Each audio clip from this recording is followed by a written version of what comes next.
അപ്പോൾ സാധാരണ നമ്മൾ ചീര വെച്ചിട്ട് തോരനൊക്കെ റെഡിയാക്കി എടുക്കുന്ന സമയത്ത് നോർമലി നമ്മുടെ പച്ചമുളകും തേങ്ങയൊക്കെ ഒന്ന് ക്രഷ് ചെയ്തെടുത്ത് ചേർത്തിട്ടാണ് അല്ലേ ചീര തോരൻ വെക്കുക. അപ്പം ഇന്ന് അതിൽ നിന്നും ഡിഫറെൻ്റ് ആയിട്ട് ഒരു അടിപൊളി ആയിട്ടാണ് കേട്ടോ ഒന്ന് ഉണ്ടാക്കണത്. അപ്പോൾ പാനിലേക്ക് കുറച്ച് വെളിച്ചെണ്ണ ചേർത്ത് കൊടുത്തതിന് ശേഷം കുറച്ച് കടുകിട്ടിട്ടൊന്ന് പൊട്ടിച്ചെടുക്കാം. ഇനി ഒരു സവാള ചെറുതായിട്ട് അരിഞ്ഞെടുത്തത് നല്ല രീതിയിൽ തന്നെ ഒന്ന് വഴറ്റിയെടുക്കണം. ഏകദേശം ഈ ഒരു ലെവലിൽ എത്തിക്കഴിഞ്ഞിട്ടുണ്ടെങ്കിൽ പിന്നെ നമുക്കിതിലേക്ക് ആവശ്യത്തിനുള്ള ഉപ്പ് ചേർത്ത് കൊടുക്കാം.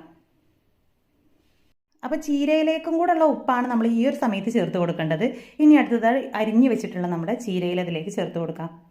അപ്പോൾ ഇനി ഇതിലേക്ക് സെപ്പറേറ്റ് ഞാൻ ഉപ്പ് ചേർത്ത് കൊടുക്കുന്നില്ല. ഇനി എല്ലാം കൂടെ നല്ല രീതിയിലൊന്ന് മിക്സ് ചെയ്ത് യോജിപ്പിച്ചിട്ടെടുക്കണം.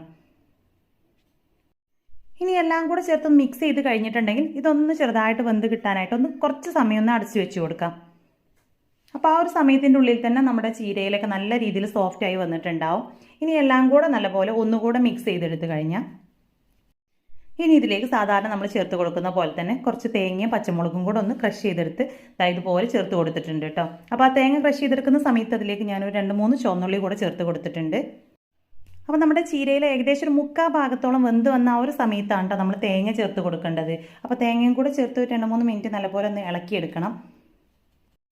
അപ്പോൾ നമ്മുടെ ചീര ഒരുപാട് വെന്തലിഞ്ഞു പോവാതിരിക്കാൻ വേണ്ടിയിട്ട് പ്രത്യേകം ശ്രദ്ധിക്കണം. അപ്പോൾ എല്ലാം കൂടെ ഒരു സൈഡിലോട്ട് മാറ്റി കൊടുത്തതിന് ശേഷം സെൻറ്ററിലായിട്ട് ഞാനിതാ 2 മുട്ട പൊട്ടിച്ച് ചേർത്ത് കൊടുത്തിട്ടുണ്ട്. ഈ ഒരു സമയത്ത് മുട്ടയിലേക്ക് വേണമെന്നുണ്ടെങ്കിൽ നിങ്ങൾക്ക് ഉപ്പ് ചേർത്ത് കൊടുക്കാം. അപ്പോൾ ഞാൻ ചേർത്ത് കൊടുത്തിട്ടില്ല കേട്ടോ. അപ്പോൾ ഇതിൽ തന്നെ അത്യാവശ്യത്തിന് ഒരു ഉപ്പ് ഉണ്ടാവും.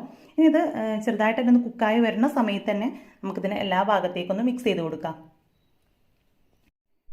അപ്പോൾ സാധാരണ നമ്മൾ മുട്ടയൊക്കെ ചിക്കി എടുക്കുക എന്ന് പറയില്ലേ, അപ്പോൾ ആ ഒരു രീതിയിൽ നല്ല രീതിയിലൊന്ന് ചിക്കി എടുത്തതിന് ശേഷം കുറേശ്ശെയായിട്ട് നമ്മുടെ ചീരയിൽ ഇതിലേക്ക് മിക്സ് ചെയ്ത് കൊടുക്കാം. അപ്പോൾ ഇത് മിക്സ് ചെയ്തെടുക്കുന്ന സമയത്ത് ഒരു മീഡിയം ടു ഹൈ ഫ്ലെയിമിലിട്ട് മിക്സ് ചെയ്തെടുക്കുകയാണെന്നുണ്ടെങ്കിൽ പെട്ടെന്ന് തന്നെ നമുക്കിത് ഡ്രൈ ആയിട്ട് കിട്ടും. അപ്പോൾ ഇത്രയേ ഉള്ളൂ, നമ്മുടെ മുട്ട ചീര തോരൻ ഇവിടെ റെഡി ആയിട്ടുണ്ട്. അപ്പോൾ ചോറിൻ്റെ ഒക്കെ കൂടെ ബെസ്റ്റ് കോമ്പിനേഷനാണ് കേട്ടോ.